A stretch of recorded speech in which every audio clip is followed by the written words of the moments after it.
se retrouve dans une nouvelle vidéo et ici on va parler de l'électricité et quelques petites notions. Donc tout d'abord, qu'est-ce que l'électricité? C'est un phénomène électromagnétique créé par l'interaction de particules présentes dans la matière qui sont chargées positivement ou négativement et dont les effets peuvent être utilisés pour générer de l'énergie. En fait, le courant, c'est un déplacement d'électrons, c'est une charge négative, et contrairement à ce qu'on pourrait croire, le déplacement est très lent. C'est-à-dire que les électrons peuvent mettre 6 jours pour venir de l'interrupteur à l'ampoule. On sait aussi que le sens du courant correspond à l'inverse du sens de déplacement des électrons.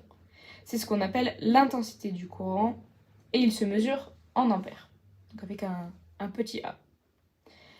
L'électricité subit aussi de la tension, et elle est égale à la différence de potentiel entre deux pôles d'un pôle. Elle est à l'origine de la circulation du courant électrique dans un dipôle. Elle se note U et l'unité est le volt. Donc on peut comparer l'électricité à une chute d'eau qu'on voit ici sur l'image. Donc, le courant correspond au sens de l'eau et la tension à la hauteur de la chute. Donc pour qu'il y ait du courant, il faut une tension. Dans cette partie 2, nous allons voir différentes lois qui sont très importantes pour l'électricité. Donc, dans un premier temps, nous avons la loi d'Ohm, qui est juste ici, la loi d'Ohm. C'est une formule qui est utilisée pour calculer la relation entre la tension, donc U, la résistance, R, et l'intensité, I. La résistance définit le rapport entre la différence du potentiel aux bornes des dipôles du courant le traversant. Une résistance en série peut se calculer, donc là, R équivalent égale la somme des RI. Et en dérivation, les résistances équivalentes, c'est égal à la somme de 1 sur RI. Donc ensuite, nous allons voir les lois de Kirchhoff. Mais tout d'abord, qu'est-ce qu'est un nœud? Un nœud est un point qui connecte deux ou plusieurs éléments dans un circuit. Généralement, on a 3 fils. Donc, dans un premier temps, nous avons la loi des nœuds. Donc, sur un nœud, la somme des courants est nulle. Donc, par exemple, là, on sait que sur cette branche I1, le courant, l'intensité du courant va être exactement la même que sur I2 et I3, parce que sinon, dans ce nœud, il va avoir un petit problème. Donc il faut que ce soit égal entre ce qui est entrant et ce qui est sortant. Donc on va avoir I1 égale I2 plus I3. Mais on peut aussi très bien avoir I1 moins I2 moins I3 égale 0. C'est juste une différente notation. Donc ensuite, on a la loi des mailles. Dans une maille, la somme des tensions, elle est nulle. Donc, ben voilà, elle est nulle. Et dans un circuit, la somme est identique en tout point du circuit. Dans cette troisième partie, nous allons voir les symboles. Donc on peut voir dans un exercice plusieurs symboles. Donc ici, on a la source du courant, une diode. Et une diode, on peut aussi avoir des DEL, donc c'est une LED, c'est juste une diode, mais qui fait de la lumière, et pour dire qu'elle fait de la lumière, on met des petites flèches vers le haut. Ensuite, on va souvent voir les résistances. Donc on va avoir une résistance comme ceci, en forme de ressort, ou alors en forme de rectangle. Et ensuite, on peut voir des piles et la masse. Donc qu'est-ce qu'une masse? Donc la masse d'un circuit est un point de référence de potentiel nul, c'est-à-dire qu'elle va toujours valoir 0. Donc dans cette dernière partie de la vidéo, on va faire un petit exercice. Et donc grâce à l'exercice, on va trouver la tension et l'intensité qu'il y a dans ce circuit. Donc tout d'abord, on va définir le sens du courant et de la tension. Donc le sens de l'intensité, elle est comme ceci.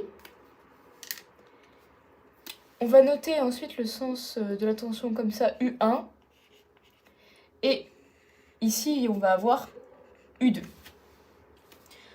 Donc, tout à l'heure, on a vu, dans la partie 2, on a vu différentes lois, comme la loi des mailles. Et on va s'en servir. Donc ici, on a une maille, et on va la représenter avec un espèce de petit cercle, comme ça. Et on va noter grand 1, parce que ça va être la maille numéro 1, parce que par exemple, dans d'autres exercices, on peut avoir plusieurs mailles. Donc c'est important de le noter pour pas s'y perdre. Donc ensuite, ici, on va noter maille 1. Et d'après la loi, la somme des tensions, elle est égale à 0. Donc ici, on va noter 3 volts, parce que le 3 volts, il part vers là-bas.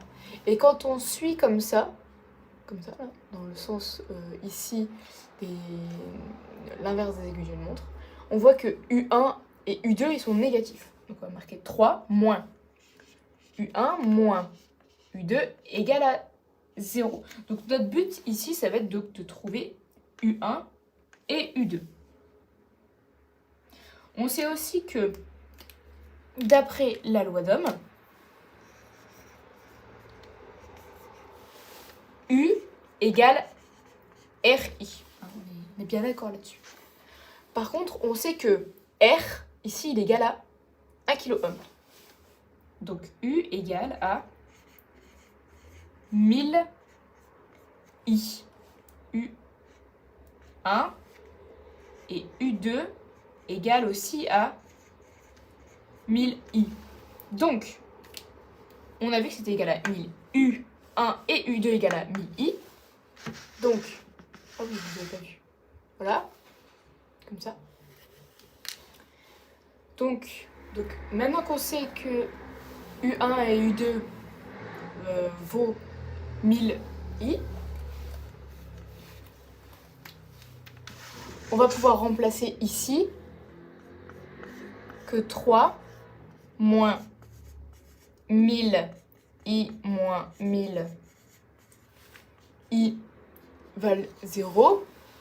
Donc, ce qui fait 3 moins 2000 I égale à 0. Ce qui fait que...